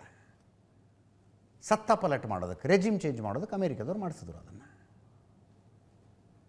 ನೇಪಾಳದಲ್ಲಿ ಏನಾಯಿತು ಅಂತ ನೋಡಿದ್ವಿ. ಇಲ್ಲಿ ಇಂಟರ್ನೆಟ್ನಲ್ಲಿ ಈ ಫೆನಾಮಿನಾ ಶುರುವಾಗಿದೆ, ನೇಪಾಳದಲ್ಲಿ ಇಂಟರ್ನೆಟ್ ಬಂದ್ ಮಾಡಿದ್ದಕ್ಕೆ ಶುರುವಾಯಿತು. ಅದರ ಪರಿಣಾಮ ಏನಾಗಿದೆ ನೋಡಿದ್ದೀವಿ. ಕೆಲವು ವರ್ಷಗಳ ಹಿಂದೆ ಶ್ರೀಲಂಕಾದಲ್ಲಾಯಿತು, ಮಯನ್ಮಾರ್ನಲ್ಲಾಗಿದೆ. ಈ ಚಳುವಳಿ ದೇಶ ವಿರೋಧಿ ಶಕ್ತಿಗಳ ಕೈಗೆ ಸಿಗಬಾರ್ದು, ಅಷ್ಟೇ ಇರೋದು. ದೇಶ ವಿರೋಧಿ ಶಕ್ತಿಗಳ ಕೈಗೆ ಆ್ಯಸ್ ಆಫ್ ನೌ ಇಲ್ಲಿ ತನಕ 5-6 ದಿನಗಳ ಕಾಲ ಇದು ತೆಗೆದುಕೊಂಡಿರುವ ಸ್ವರೂಪವನ್ನು ನೋಡಿದ್ರೆ ಇದಕ್ಕೊಂದು ಇಂಥದ್ದೇ ಅನ್ನೋ ದಿಕ್ಕಿಲ್ಲ ಅಂತ ಅನ್ನಿಸ್ತಾ ಇದೆ. ಹುಟ್ಕೊಂಡಿದ್ಯಾಕೆ? ಚೀಫ್ ಜಸ್ಟಿಸ್ ಆಫ್ ಇಂಡಿಯಾ ನಿರುದ್ಯೋಗಿಗಳ ಬಗ್ಗೆ, ತಮ್ಮ ಕಾಲ ಮೇಲೆ ತಾವು ನಿಂತುಕೊಳ್ಳದವರ ಬಗ್ಗೆ ಮಾತಾಡಿದ್ರು ಅನ್ನುವ ಕಾರಣಕ್ಕೆ. ಕಾಕ್ರೋಚ್ಗಳು, ಪ್ಯಾರಾಸೈಟ್ಗಳು ಅಂದ್ರವರು. ಆ ಕಾರಣಕ್ಕೆ ಹುಟ್ಕೊಂಡಿದೆ. ಆಯ್ತಪ್ಪ, ನ್ಯಾಯಾಂಗ ವ್ಯವಸ್ಥೆಯ ಸುಪ್ರೀಂ ಹೆಡ್ ವಿರುದ್ಧದ ಅಸಮಾಧಾನ. ಆಮೇಲೆ ಏನಾಯಿತು? BJPಯನ್ನು ಅನ್ಫಾಲೋ ಮಾಡಿ, BJPಯನ್ನು ಬ್ಲಾಕ್ ಮಾಡಿ, ಇನ್ಸ್ಟಾಗ್ರಾಮ್ ಅಕೌಂಟನ್ನು ಬ್ಲಾಕ್ ಮಾಡಿ ಅನ್ನೋ ಲೆವೆಲ್ಗೆ ಬಂತು. NEET question paper leak, Dharmendra ಪ್ರಧಾನರ ರಾಜೀನಾಮೆ ಯಾಕಿಲ್ಲ, ರಾಜೀನಾಮೆ ಕೊಡಬೇಕು ಅಂತಾಯಿತು. ಈಗ ಸುಪ್ರೀಂ ಕೋರ್ಟ್ನ ಚೀಫ್ ಜಸ್ಟಿಸ್ ವಿರುದ್ಧದ ಅಸಮಾಧಾನ, ಆಡಳಿತ ಪಕ್ಷದ ವಿರುದ್ಧದ ಅಸಮಾಧಾನ ಆಗಿದೆ. ಕುತೂಹಲದಿಂದ ಗಮನಿಸ್ಬೇಕಷ್ಟೆ. ರೆಲೆವೆಂಟ್ ಪ್ರಶ್ನೆಗಳನ್ನು ಕೇಳಿದರೆ ಹೌದಲ್ಲಪ್ಪ ಇವ್ರು ಹೇಳ್ತಾ ಇರೋದು ಕರೆಕ್ಟು ಅಂತ ಡೆಫಿನೆಟ್ಲಿ ಜನರಿಗೆ ಅನಿಸುತ್ತೆ. ನಾನೇ ಹೇಳಲಿಲ್ವಾ, ಧರ್ಮೇಂದ್ರ ಪ್ರಧಾನ್ ರಾಜೀನಾಮೆಗಾಗಿ ಆಗ್ರಹ, ಕರೆಕ್ಟ್ ಇದೆ ಅವ್ರು ಮಾಡ್ತಿರೋದು ಅಂತ. ಅದು ಸರಿಯಾದ ದಿಕ್ಕಿನಲ್ಲಿ ಹೋಗುತ್ತಾ ಅಂತ. ಆ ಅಭಿಜಿತ್ ದೀಪ್ಗೆ ತಂದೆ ತಾಯಿ ಪಾಪ ಇಲ್ಲೇ ಇದ್ದಾರೆ. ಅವರು ಔರಂಗಾಬಾದ್ನವರು, ಔರಂಗಾಬಾದ್ ಅಲ್ಲ ಸಾರಿ, ಸಂಭಾಜಿನಗರದವರು. ಸಂಜೆ ಡಿಬೇಟ್ನಲ್ಲಿ ಸಜಿತ್ ಅನ್ನುವ ಯುವಕನ ಜೊತೆಗೆ ಮಾತಾಡುವಾಗ ನಿಜವಾಗ್ಲೂ ನಾವೇನು ಯೋಚನೆ ಮಾಡ್ತಿದ್ದೀವಿ ಅದನ್ನೇ ಹೇಳಿದ್ದು. ತುಂಬ ಮುಂದುವರೆದ ಅಭಿವೃದ್ಧಿ ಹೊಂದಿದ ಶ್ರೀಮಂತ ದೇಶಗಳನ್ನು ಬಿಟ್ಟುಬಿಡಿ ಸರ್, ಸಣ್ಣ ಪುಟ್ಟ ದೇಶಗಳಿಗೆ ಹೋಗ್ತೀವಿ, ಅಲ್ಲಿದ್ದಷ್ಟು ಕ್ಲೀನಾಗಿ ನಮ್ಮ ರೋಡ್ ಯಾಕಿಲ್ಲ, ಅಷ್ಟು ನೀಟಾಗಿ ನಮ್ಮ ಚರಂಡಿಗಳು ಯಾಕಿಲ್ಲ ಅಂತ ಅನಿಸುತ್ತೆ ನಮಗೆ ಅಂತ. ಹೌದು, ನಮಗೂ ಅನಿಸುತ್ತೆ ಹೋದಾಗ, ಅಲ್ಲಿ ಹೋದಾಗ ಅನಿಸುತ್ತೆ ನಮಗೂ. ಅದಕ್ಕೆ ಕಾರಣಕರ್ತರು ಯಾರು ಪ್ರಶ್ನೆ ಇಟ್ಕೊಂಡು ಹೋದರೆ ಒಂದು ಪೊಲಿಟಿಕಲ್ ಪಾರ್ಟಿ ಅನ್ನಬಹುದಾ? ಯಾರನ್ನಂತ ಹೇಳ್ತೀರಿ? ಕೇಂದ್ರದಲ್ಲಿ BJP ಅಧಿಕಾರದಲ್ಲಿದೆ, NDA ಅಧಿಕಾರದಲ್ಲಿದೆ, ರಾಜ್ಯದಲ್ಲಿ ಕಾಂಗ್ರೆಸ್ ಅಧಿಕಾರದಲ್ಲಿದೆ. ಕೆಟ್ಟ ರಸ್ತೆಗಳಿರುವಂಥ ಯಾವುದೋ ಒಂದು ಡಿಸ್ಟ್ರಿಕ್ಟ್ ಹೆಡ್ ಕ್ವಾರ್ಟರ್ನಲ್ಲಿ ಮುನ್ಸಿಪಾಲ್ಟಿ ಇರಬಹುದು, ಅಲ್ಲಿ ಇನ್ಯಾರೋ ಅಧಿಕಾರದಲ್ಲಿದ್ದಾರೆ. ವ್ಯವಸ್ಥೆಯ ವಿರುದ್ಧ ಆಕ್ರೋಶ ಇರಬೇಕಾದದ್ದೇ ಸಹಜವಾಗಿ. ಅದರ ಜೊತೆಗೆ ಬೇರೆ ಬೇರೆ ದೇಶಗಳಿಗೆ ಹೋದಾಗ ನೋಡ್ತೀವಲ್ಲ, ಅಲ್ಲಿನ ಜನರ ಸಿವಿಕ್ ಸೆನ್ಸ್ ಹೆಂಗಿದೆ, ಅಲ್ಲಿನ ಜನರ ಸಿವಿಕ್ ಸೆನ್ಸ್ ಹೆಂಗಿದೆ, ನಮ್ಮ ಜನರ ಸಿವಿಕ್ ಸೆನ್ಸ್ ಹೆಂಗಿದೆ, ಅದು ಯಾಕೆ ಬರಲಿಲ್ಲ, ಯಾಕೆ ಬರ್ತಿಲ್ಲ? BBMP ಅವರು, GBAದವರು ಹಸಿ ಕಸ ಒಣ ಕಸ ಸಪ್ರೇಟ್ ಮಾಡಿಕೊಡ್ರಿ ಅಂತ ಎರಡೂ ಕೈಗೆ ಎಣ್ಣೆ ಹಚ್ಚಿ ಹೊಯ್ಕತ್ತಿದ್ದಾರೆ ಅವರು. ಸಪ್ರೇಟ್ ಮಾಡಿಕೊಡಿ. ನಮ್ಮ ಜನರಿಗೆ ರಾತ್ರಿ ಎಲ್ಲರೂ ಊಟ ಮಾಡಿ ಮಲ್ಕೊಂಡ ಮೇಲೆ ಮನೆ ಕಸ ತಗೊಂಡು ಬಂದು ಮುಂದುಗಡೆ ಹೊಂಡ ಆ್ಯಕ್ಟಿವಾದಲ್ಲಿ ಇದ್ಕೊಂಡು ಹತ್ತಿರದಲ್ಲಿ ರಸ್ತೆ ಪಕ್ಕ ಹಾಕಿ ಬಂದ್ರೆ ಸಮಾಧಾನ. ಆ ಸಿವಿಕ್ ಸೆನ್ಸ್ ಯಾಕೆ ಬರ್ತಿಲ್ಲ ನಮ್ಮ ಜನರಿಗೆ ಅನ್ನೋ ಯೋಚನೆನೂ ಬರಬೇಕಲ್ಲ. ಇನ್ಯಾವುದೋ ಪ್ರಜಾಪ್ರಭುತ್ವ ಇರುವ ದೇಶ ತುಂಬ ಚೆನ್ನಾಗಿದೆ, ಆ ದೇಶದಲ್ಲಿ 1000 ರೂಪಾಯಿ ತಗೋತಾರೆ ಓಟ್ ಹಾಕೋದಕ್ಕೆ, 500-1000 ರೂಪಾಯಿ ತಗೊಂಡು ಓಟ್ ಹಾಕ್ತಾರೆ. ಅಲ್ಲಿ 5 ವರ್ಷ ಅಭಿವೃದ್ಧಿ, ರಸ್ತೆ ಯಾಕೆ ಸರಿ ಇಲ್ಲ, ಚರಂಡಿ ಯಾಕೆ ಸರಿ ಇಲ್ಲ ಎಲ್ಲ ಮಾತಾಡಿ ಎಲೆಕ್ಷನ್ ಬಂದಾಗ ಅವನು ನಮ್ಮ ಜಾತಿನ ನಮ್ಮ ಉಪಜಾತಿನ ನೋಡ್ಕೊಂಡು ಓಟ್ ಹಾಕ್ತಾರೆ ಅಲ್ಲಿ. ಹಾಗೆ ಎದ್ದಿರುವ ಪ್ರಶ್ನೆಗಳಿಗೆ ಉತ್ತರ ಕಂಡುಕೊಳ್ಳುವ ಪ್ರಾಮಾಣಿಕತೆ ಇದ್ದರೆ ಉತ್ತರಗಳು ಬಹಳ ವಿಭಿನ್ನವಾಗಿ ಬರ್ತವೆ, ವಿಭಿನ್ನ ಉತ್ತರಗಳು ಬರ್ತವೆ. ಕಂಡ್ಕೋಬೇಕಷ್ಟೇ. I am just curious about this moment, ಎಲ್ಲಿಗೆ ಹೋಗಿ ನಿಲ್ಲುತ್ತಿದ್ದು ಅಂತ. ಈ ಅಭಿಜಿತ್ ದೀಪ್ಗೆ ಭಾರತದ ಕೆಲವು ಕಂಟೆಂಟ್ ಕ್ರಿಯೇಟರ್ಗಳಿಗೆ ಆನ್ಲೈನ್ನಲ್ಲಿ ಇಂಟರ್ವ್ಯೂ ಕೊಟ್ಟಿದ್ದಾರೆ. ಇಂಟರ್ವ್ಯೂಗಳನ್ನು ನೋಡ್ತಾ ಇದ್ದೆ ನಾನು, ಕ್ಲಿಪ್ಪಿಂಗಲ್ಲಿ ಬರುತ್ತೆ. ಆಡ್ತಾ ಇರುವ ಮಾತುಗಳನ್ನು ಕೇಳಿಸಿಕೊಂಡ್ರೆ ಅದು ಪ್ರಬುದ್ಧ ಮಾತುಗಳು ಅಂತ ಅನ್ನಿಸ್ಲಿಲ್ಲ. ಅಂದರೆ ಏನೋ ಒಂದು ವಿಷನ್ ಇಟ್ಕೊಂಡು ಆ ಥರದ ಮಾತುಗಳು ಅಂತ ಅನ್ನಿಸ್ಲಿಲ್ಲ. ಭಾರತದ ರಾಜಕೀಯದಲ್ಲಿ ಕ್ರಾಂತಿಗಳು ತುಂಬ ನಡೆದಿದ್ದಾವೆ. ಆ ಕ್ರಾಂತಿಯ ಹಿಂದೆ ಒಬ್ಬ ನಾಯಕ, ಒಂದು ಅಜೆಂಡಾ, ಒಂದು ಗುರಿ ಎಲ್ಲವೂ ಇದ್ದವು. ಇದ್ರದ್ದು ಏನು ಕ್ಲಾರಿಟಿ ಸಿಗ್ತಿಲ್ಲ. ಇಲ್ಲಿ ನೋಡಿದ್ರೆ BJPಯವರು, ಕಾಂಗ್ರೆಸ್ನವರು ಒಬ್ಬರ ಮೇಲೊಬ್ಬರು ಆರೋಪ ಮಾಡ್ತಿದ್ದಾರೆ. ಕೇಳಿಸ್ಕೊಳ್ಳಿ. ಇಲ್ಲಿ ಒಂದು ಕಾಕ್ರೋಚ್ ಅಲ್ಲ, 2 ಕಾಕ್ರೋಚ್ ಇದೆ. ಒಂದು ಕಾಂಗ್ರೆಸ್ಸು, ಒಂದು ಆಮ್ ಆದ್ಮಿ. 2 ಕಾಕ್ರೋಚ್ ಪಾರ್ಟಿ ಇದೆ. ಇಬ್ಬರದು ನಡೀತಾ ಇದೆ, ನೋಡೋಣ. ನಮಗಂತೂ ಅದು ಇವರಿಬ್ಬರು ಪರಿಚಯ ಇಲ್ಲ, ಹಿಟ್ಟು ಪರಿಚಯ ಇಲ್ಲ, ಕಾಕ್ರೋಚು ಪರಿಚಯ ಇಲ್ಲ ನಮಗೆ. ನ್ಯಾಯಾಂಗ, ಇಡೀ ದೇಶ ನ್ಯಾಯಾಂಗದ ಬಗ್ಗೆ ಗೌರವ ಕೊಡ್ತೀರಿ, ನಾವೆಲ್ಲರೂ ಕೂಡ ಕೊಡಬೇಕು. ಕಾಂಗ್ರೆಸ್ ಪಾರ್ಟಿಯವರು ಕೊಡಬೇಕು. ವಿರುದ್ಧ ಮಾತಾಡ್ತಾ ಇದ್ದೀರಿ ಅಂತ ಹೇಳಿದ್ರೆ ಅಂದರೆ ನ್ಯಾಯಾಂಗದ ವಿರುದ್ಧವಾಗಿ ಮಾತಾಡ್ತಾ ಇದ್ದಾರೆ ಕಾಂಗ್ರೆಸ್ ಪಾರ್ಟಿ. ಹಿಂದಿಯ ಇತಿಹಾಸದಲ್ಲಿ ಎಲ್ಲ ಪಕ್ಷನೂ ಸೋಲಿಸಿದ್ದಾರೆ ಜನ. ಕಾಂಗ್ರೆಸ್ಸು ಸೋಲಿಸಿದ್ದಾರೆ, ಇಂದಿರಾ ಗಾಂಧಿ ಇದ್ದಾಗೆ, ವಾಜಪೇಯಿ ಇದ್ದಾಗೂ ಸೋಲಿಸಿದ್ದಾರೆ, ಮೊರಾರ್ಜಿ ದೇಸಾಯಿ ಇದ್ದಾಗೂ ಸೋಲಿಸಿದ್ದಾರೆ. ಸೊ ನೆಕ್ಸ್ಟ್ ಬಾರಿ ಇವ್ರದ್ದಿದೆ ಅಂದರೆ ತಿಳ್ಕೋಬೇಕು. ಅವ್ರು ಯಾವುದೂ ಅಂಡರ್ ಎಸ್ಟಿಮೇಟ್ ಮಾಡಬಾರ್ದು. ಎಲ್ಲರಿಗೂ ಉದ್ಯೋಗ ಇಲ್ಲ ಇವತ್ತು, ಎಲ್ಲರೂ ಬೀದಿಗೆ ಬಂದಿದ್ದಾರೆ.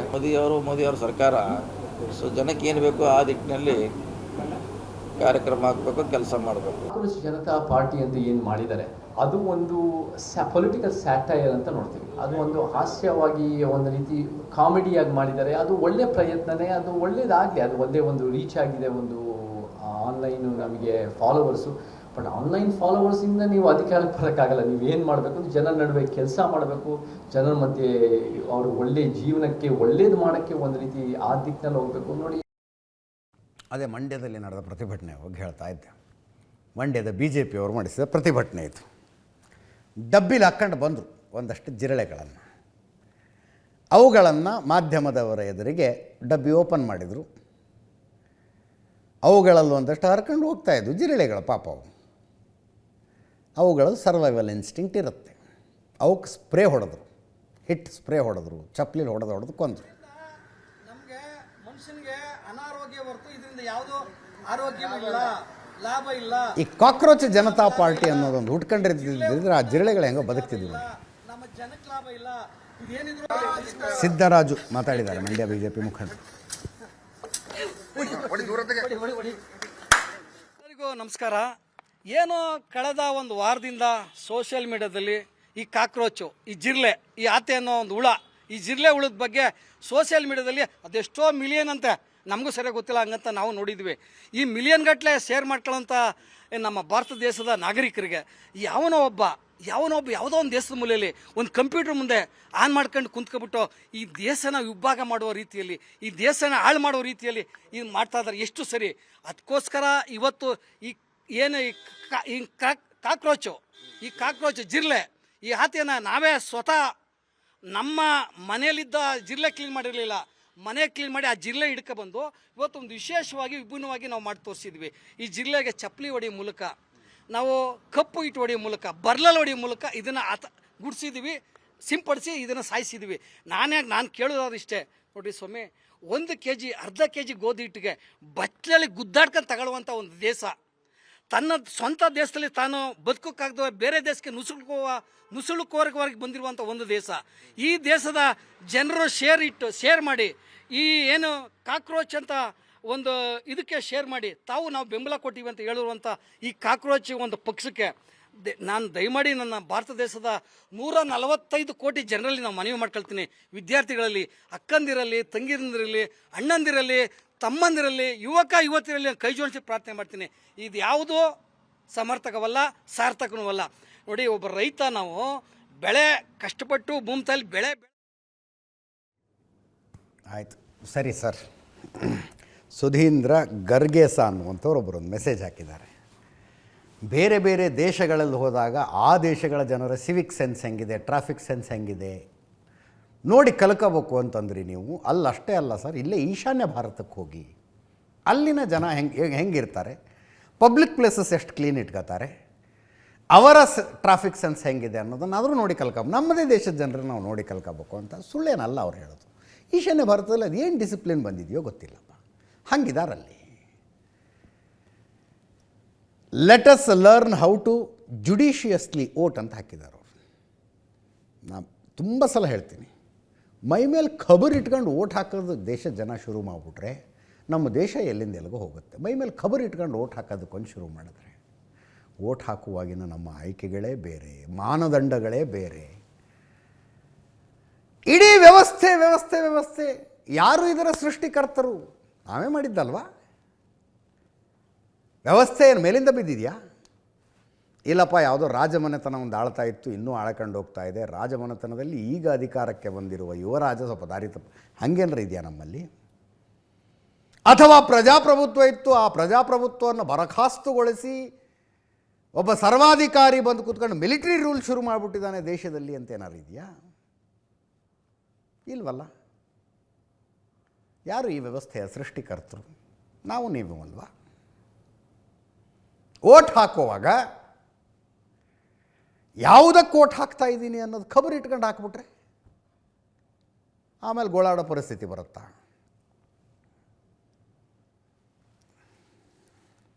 ಮುಂದಿನ ಸುದ್ದಿಗೆ ಹೋಗೋಣ. ದೇಶದ 2ನೇ ಅತಿ ದೊಡ್ಡ ಕ್ರಿಕೆಟ್ ಸ್ಟೇಡಿಯಂಗೆ ಇವತ್ತು ಶಂಕುಸ್ಥಾಪನೆ ಆಯಿತು. ಬೆಂಗಳೂರು ಪಕ್ಕದ ಆನೇಕಲ್ನಲ್ಲಿ 900 ಚಿಲ್ಲರೆ ಕೋಟಿ ರೂಪಾಯಿಯಲ್ಲಿ ಹೌಸಿಂಗ್ ಬೋರ್ಡ್ನವ್ರು ಕಟ್ತಾ ಇದ್ದಾರೆ. ಅತಿ ದೊಡ್ಡ ಕ್ರಿಕೆಟ್ ಸ್ಟೇಡಿಯಮ್ಮು ಗುಜರಾತ್ನ ಅಹಮದಾಬಾದ್ನಲ್ಲಿದೆ, ಮೋದಿ ಸ್ಟೇಡಿಯಂ. ಅದನ್ನು ಹೊರತುಪಡಿಸಿದ್ರೆ 2ನೇ ಅತಿ ದೊಡ್ಡ ಸ್ಟೇಡಿಯಂ ಬೆಂಗಳೂರಿನಲ್ಲಾಗತ್ತೆ. 33 ತಿಂಗಳಲ್ಲಿ ಕಟ್ಟು ಮುಗಿಸ್ಬೇಕು ಅಂದ್ಕೊಂಡಿದ್ದಾರೆ ಇದನ್ನು. ಮುಖ್ಯಮಂತ್ರಿ ಸಿದ್ದರಾಮಯ್ಯ, DCM DK ಶಿವಕುಮಾರ್, ಸಚಿವ ಜಮೀರ್ ಅಹ್ಮದ್ ಖಾನ್ ಸೇರಿದಂತೆ ಪರಮೇಶ್ವರ್ ಇದ್ದಾರೆ, ಶಿವಲಿಂಗೇಗೌಡರಿದ್ದಾರೆ.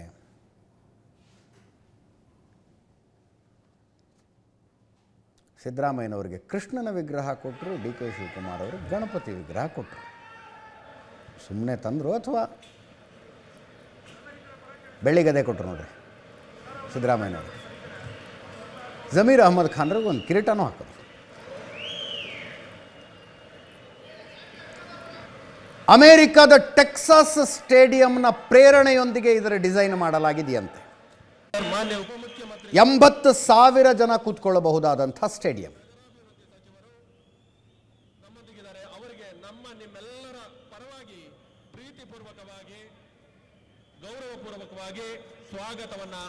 ಕಾರ್ಯಕ್ರಮದಲ್ಲಿ ಯಾರ್ಯಾರೇನೇನು ಮಾತಾಡಿದ್ರೆ ಕೇಳಿಸ್ಕೊಳ್ಳಿ.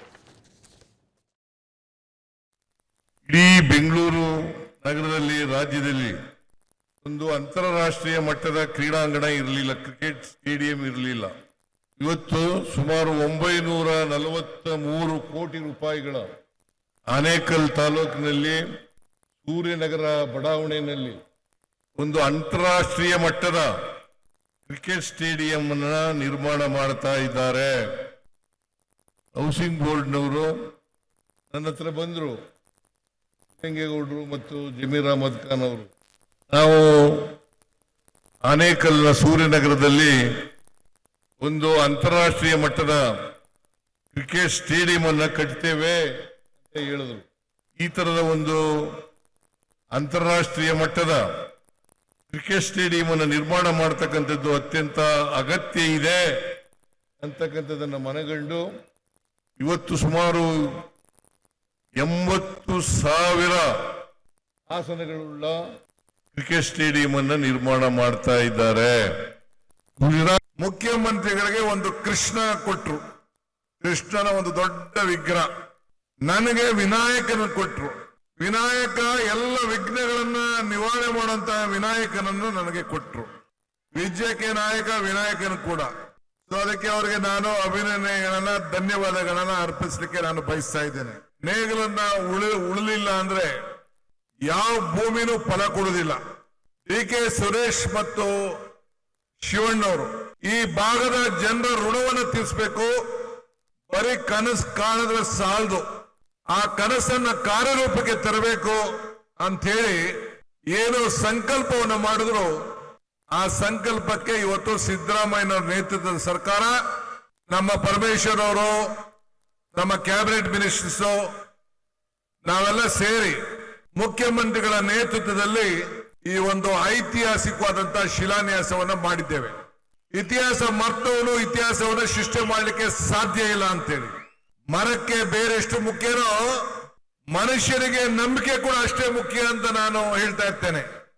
ನಾನು ವಸತಿ ಮಂತ್ರಿ ಆದ್ಮೇಲೆ ನನ್ನನ್ಸಿಗೆ 10 ಬಾರಿ ಇಲ್ಲ 100 ಬಾರಿ ಬಂದು ನನ್ಗೆ ಒತ್ತಡ ಮಾಡಿ ಡಿ.ಕೆ. ಸುರೇಶ್ ಅವರು ಇಲ್ಲಿ ಇಂಟರ್ನ್ಯಾಷನಲ್ ಸ್ಟೇಡಿಯಂ ಆಗ್ಲೇಬೇಕಂತ ಹೇಳ್ಬಿಟ್ಟು ಇವತ್ತು ಒತ್ತಡ ಮಾಡಿ ಇವತ್ತು ಏನು ಗುದ್ಲಿ ಪೂಜೆನ ಮಾಡಿದ್ದಾರೆ, ಇವತ್ತು ನಾವು ಮಾಡಿದ್ದೀವಿ. ಅದು ಟೋಟಲ್ ಕ್ರೆಡಿಟ್ ನನ್ನ ಮಾಜಿ ಲೋಕಸಭಾ ಸ್ನೇಹಿತರು, ನಮ್ಮ ನಾಯಕರಾದಂತ ಡಿ.ಕೆ. ಸುರೇಶ್ ಅವ್ರಿಗೆ ಹೋಗ್ಬೇಕು. ನಾನು ವಸತಿ ಮಂತ್ರಿ ಕ್ಯಾಬಿನೆಟ್ ರಿಷಫಲ್ನ ಚರ್ಚೆ ನಡೀತಾ ಇದೆ. ಸಿದ್ದರಾಮಯ್ಯನವ್ರು ಮಾತಾಡುವಾಗ ಆನೇಕಲ್ನಲ್ಲಿ ಆಗ್ತಾ ಇರೋ ಕಾರ್ಯಕ್ರಮ ಅಲ್ಲ, ಆನೇಕಲ್ ಶಿವಣ್ಣ ಬೆಂಬಲಿಗರೆಲ್ಲ ಪ್ಲಕಾರ್ಡ್ ಹಿಡ್ಕೊಂಡು ಬಂದಿದ್ರು, ಶಿವಣ್ಣ ಅವ್ರು ಮಿನಿಸ್ಟರ್ ಆಗಲಿ ಅನ್ನೋ ಥರ. ಸಿದ್ದರಾಮಯ್ಯನವ್ರು ಒಂಚೂರು ಸಿಟ್ಟು ಮಾಡ್ಕೊಂಡು, ನಾ ಮಾತಾಡುವಾಗ ಜ್ಞಾನ ಬೇಡ, ಕೂತ್ಕೊಳ್ಳಿ ಅಂತ. ಕೂತ್ಕೊಳ್ರಿ,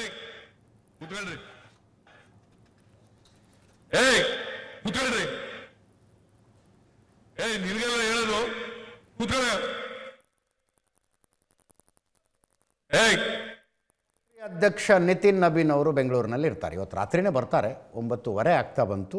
10:00 ಬಂದು ಬೆಂಗಳೂರು ಇಂಟರ್ನ್ಯಾಷನಲ್ ಏರ್ಪೋರ್ಟ್ನಲ್ಲಿ ಲ್ಯಾಂಡ್ ಆಗ್ತಾರೆ. ಅವ್ರ ಅಕ್ಕ ಯಲಹಂಕದಲ್ಲೇ ಇರ್ತಾರಂತೆ. ಸೀದಾ ಅಕ್ಕನ ಮನೆಗೆ ಹೋಗ್ಬಿಡ್ತಾರೆ. ನಾಳೆಯಿಂದ ಫುಲ್ ಕಾರ್ಯಕ್ರಮಗಳಿದ್ದಾವೆ. BJPಯಲ್ಲಿ ಆಫ್ಟರ್ ಲಾಂಗ್ ಟೈಮ್ ಇಂಥದ್ದೇನೋ ಒಂದು ಆಗ್ತಾಯಿದೆ ನೋಡಿ. ಸಂಘಟನಾತ್ಮಕವಾಗಿ ಸಭೆಗಳು, ಚರ್ಚೆಗಳು ಎಲ್ಲ ಆಗ್ತಾ ಇರೋದು ಆಫ್ಟರ್ ಲಾಂಗ್ ಟೈಮ್.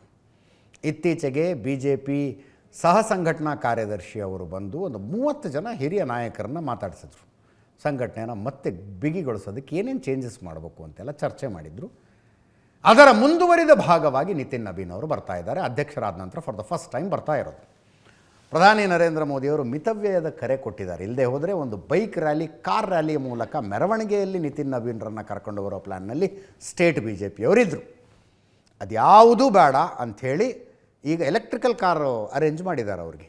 ಬೆಂಗಳೂರಿನಲ್ಲಿ ನಾಳೆ ಓಡಾಟಕ್ಕೆಲ್ಲ ನಾಡಿದ್ದು ಸಾಯಂಕಾಲ ಹೋಗೋದವ್ರು. ನಾಡಿದ್ದು ಸಾಯಂಕಾಲ 4:15 ಫ್ಲೈಟು. ಅಲ್ಲಿ ತನಕ ಎಲೆಕ್ಟ್ರಿಕಲ್ ಕಾರಲ್ಲೇ ಓಡಾಡ್ತಾರೆ. ನಾಳೆ ಬೆಳಗ್ಗೆ ಯಡಿಯೂರಪ್ಪನವರ ಮನೆಗೆ ಬ್ರೇಕ್ಫಾಸ್ಟಿಗೆ ಬರ್ತಾರೆ, ಅಲ್ಲಿಂದ ಕಾಡಮಲ್ಲೇಶ್ವರ ದೇವಸ್ಥಾನಕ್ಕೆ ಬಂದು ಒಂದು ಪೂಜೆ ಮಾಡ್ತಾರೆ, ಆನಂತರ BJP ಸ್ಟೇಟ್ ಆಫೀಸಿಗೆ ಬರ್ತಾರೆ. ರಾಜ್ಯಾಧ್ಯಕ್ಷ ವಿಜೇಂದ್ರ ಅವರು ಮಾತಾಡಿದ್ದಾರೆ ನೋಡಿ. ಜನತಾ ಪಾರ್ಟಿಯ ರಾಷ್ಟ್ರೀಯ ಅಧ್ಯಕ್ಷರು ನಿತಿನ್ ನಬೀನ್ಜಿ ಅವರು ಪಕ್ಷದ ಜವಾಬ್ದಾರಿಯನ್ನ ಅಧ್ಯಕ್ಷ ಸ್ಥಾನವನ್ನು ಅಲಂಕರಿಸಿದ ನಂತರದಲ್ಲಿ ಪ್ರಪ್ರಥಮ ಬಾರಿಗೆ ಕರ್ನಾಟಕಕ್ಕೆ ಬರ್ತಾ ಇದ್ದಾರೆ, ಬೆಂಗಳೂರಿಗೆ ಬರ್ತಾ ಇದ್ದಾರೆ. ಇವತ್ತು ರಾತ್ರಿ 11:11ವರೆಗೆ ಬೆಂಗಳೂರಿಗೆ ಬಂದು ತಲುಪ್ತಾರೆ. ನಾಳೆ ದಿನ ಬೆಳಗ್ಗೆ 8ವರೆಗೆ ರಾಷ್ಟ್ರೀಯ ಅಧ್ಯಕ್ಷರು ಹಿರಿಯ ನಾಯಕರಾಗಿರುವಂತಹ ಮಾಜಿ ಮುಖ್ಯಮಂತ್ರಿಗಳು ಸನ್ಮಾನ್ಯ BS ಯಡಿಯೂರಪ್ಪನವರ ಮನೆಗೆ ಉಪಹಾರಕ್ಕೆ ಭೇಟಿಯನ್ನು ನೀಡ್ತಾ ಇದ್ದಾರೆ. ತದನಂತರದಲ್ಲಿ ಬೆಳಗ್ಗೆ 10 ಗಂಟೆಗೆ ಜಗನ್ನಾಥ್ ಭವನ ನಮ್ಮ ಭಾಜಪದ ಇಲ್ಲಿ ಕಾರ್ಯಾಲಯಕ್ಕೂ ಕೂಡ ಇಲ್ಲಿಗೆ ಬರ್ತಾರೆ. ನಮ್ಮ ಸಂಸದರು, ಶಾಸಕರು, ವಿಧಾನ ಪರಿಷತ್ ಸದಸ್ಯರ ಜೊತೆ ಸಮಾಲೋಚನೆಯನ್ನು ಕೂಡ ಮಾಡ್ತಾರೆ. ಸದ್ಯದ ರಾಜ್ಯದ ರಾಜಕೀಯ ಇದರೊಂದಿಗೆ ಇವತ್ತಿನ ನ್ಯೂಸ್ ಅವರು ಮುಗಿಸ್ತಾ ಇದ್ದೀವಿ. ನೇರ ದಿಟ್ಟ ನಿರಂತರ ಸುದ್ದಿಗಾಗಿ ನೋಡ್ತಾ ಇರಿ ಏಷ್ಯಾನೆಟ್ ಸುವರ್ಣ ನ್ಯೂಸ್.